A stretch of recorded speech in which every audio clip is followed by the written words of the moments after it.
So we're talking about forward collision warnings, which is part of the collision warning system. It detects a potential collision with a vehicle ahead and alerts the driver. Some systems also provide alerts for pedestrians or other objects. Joel, would you mind talking to us a little bit about it? Sure. So forward collision is going to go ahead and utilize either a camera in the windshield or a radar sensor in the front bumper here.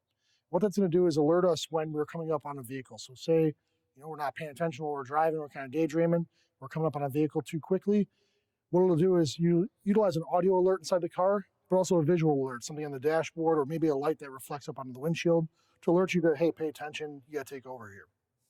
So for like us in the shop, right, we have a lot of experience with these. So this happens to be right here, but there could be in the bumper, they could be in the grill, they could also be in the windshield.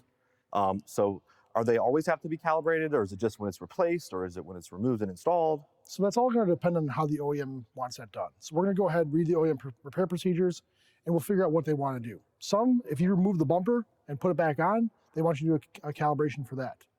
If the windshield's replaced, calibration for those.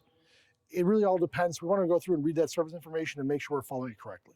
And then we're talking about different types of calibrations, right? It could be a dynamic, it could be a static, and then now if we're doing a windshield calibration, it requires to do a wheel alignment first. Yeah, so depending on what goes on with those, typically the OEM will call out for a wheel alignment if necessary for different calibrations. So we'd have to do that first. Then we go ahead and do our calibrations. And like you said, we have static and dynamic.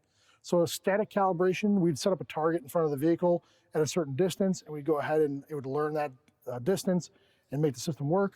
Or for dynamic, what we do is we drive the vehicle around and it kind of learns itself.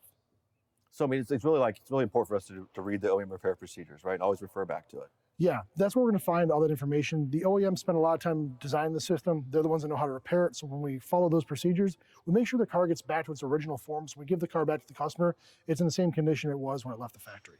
That's good information. Well, thank you so much. Thank you. If you found today's tip helpful, please hit the thumbs up, subscribe to the channel, and share the video. Comment below for any future suggestions.